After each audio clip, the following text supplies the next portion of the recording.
কিছু ভোট কেন্দ্রে বিশৃঙ্খলা দেখা দিলেও দুদলে মারামারি হলেও শুনেছি ভোট শান্তিপূর্ণভাবেই হয়েছে।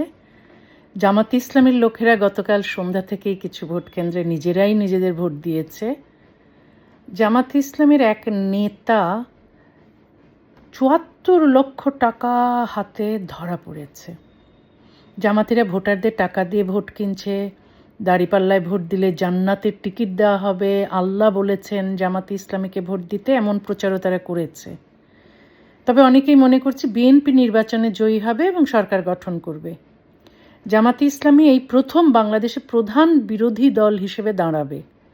আমাদের ভুলে গেলে চলবে না, এটি গণতন্ত্র বিরোধী, নারী বিরোধী, অমুসলিম বিরোধী, ধর্মনিরপেক্ষতা বিরোধী, অসাম্প্রদায়িকতা বিরোধী একটি ইসলামী মৌলবাদী দল।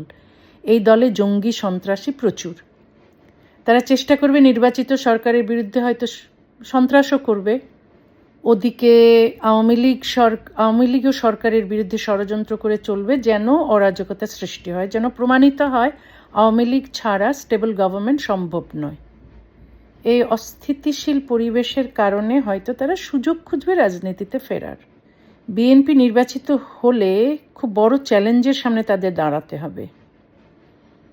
যে করেই হোক, গণতন্ত্র, বাকস্বাধীনতা, নারীর সমানাধিকার, মানবাধিকার, সবার জন্য শিক্ষা এবং স্বাস্থ্য বজায় রাখতে হবে। দেশের অর্থনৈতিক উন্নয়নের চেষ্টা তো করতেই হবে।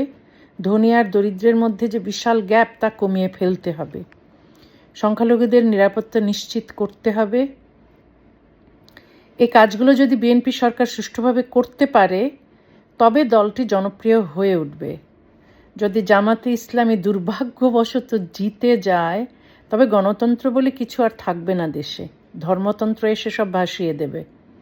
সংখ্যালঘুরা নির্যাতনের শিকার হয়ে দেশ ত্যাগ করতে বাধ্য হবে। নারীরা বোরখার নিকাবের অন্ধকারে তলিয়ে যাবে।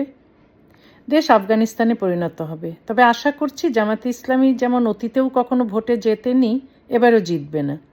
হয়েছে বটে, তবে শেষ পর্যন্ত যেন এই মুক্তিযুদ্ধ বিরোধী, ৭১-এর স্বাধীনতা বিরোধী, ঘাতক দালাল গোষ্ঠী, ভারত বিরোধী, পাকিস্তানপন্থী, সন্ত্রাসী অপশক্তি না জেতে নির্বাচনে।